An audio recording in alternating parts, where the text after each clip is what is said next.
My name is Sarah Mitchell, and if you asked anyone who knew me a year ago, they would have said I had the perfect life.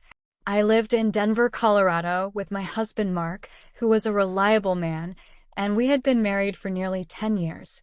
We owned a small but cozy house on a quiet street, had good jobs, and spent weekends hiking in the Rockies.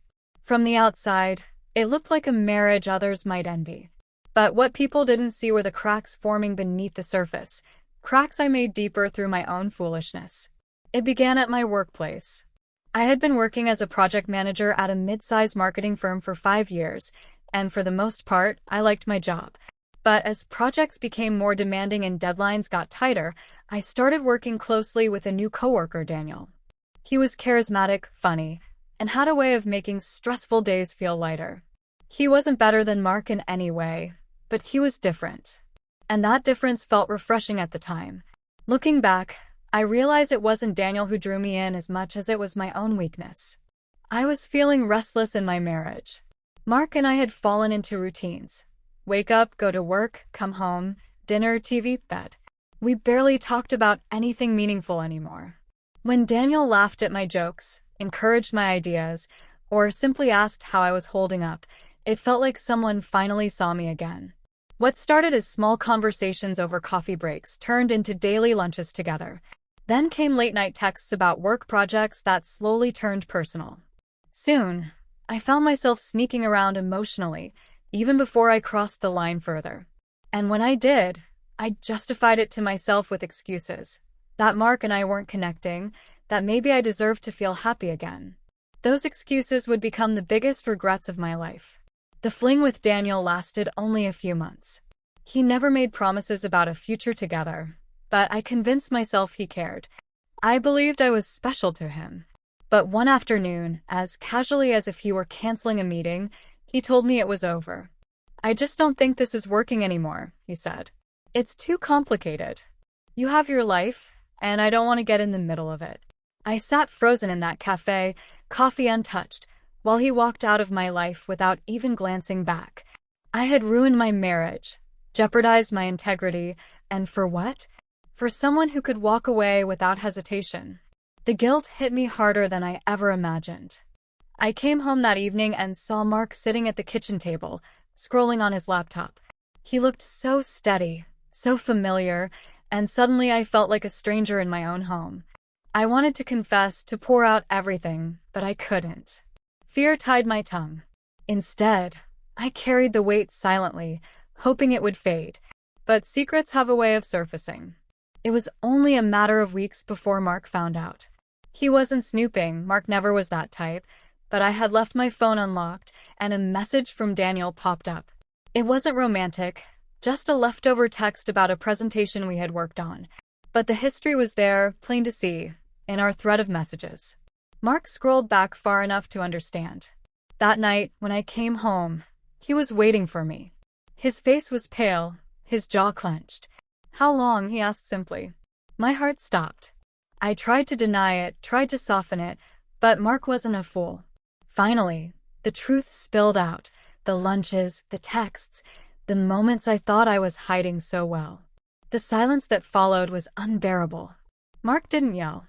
He didn't cry.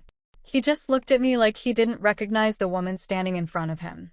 For days, he barely spoke. When he did, his words cut deeper than any shouting could. "I gave you my loyalty, Sarah. I trusted you.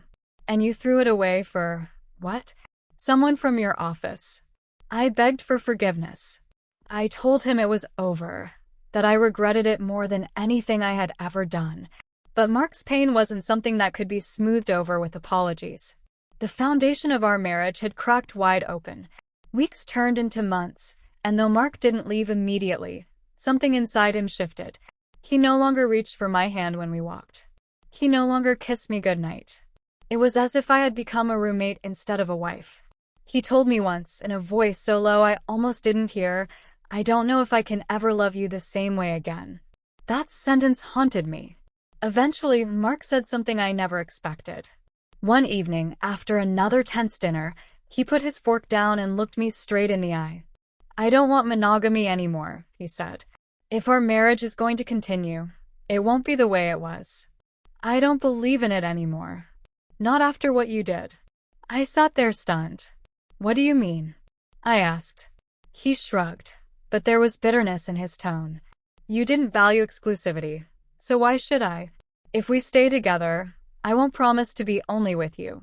I'll still be here, but I won't live under that illusion anymore. My heart shuddered. I realized in that moment that my mistake had not just broken our trust, it had changed who Mark was. He was no longer the man who believed in us, in our bond. He had built walls around himself, and I was the reason why. The irony was cruel.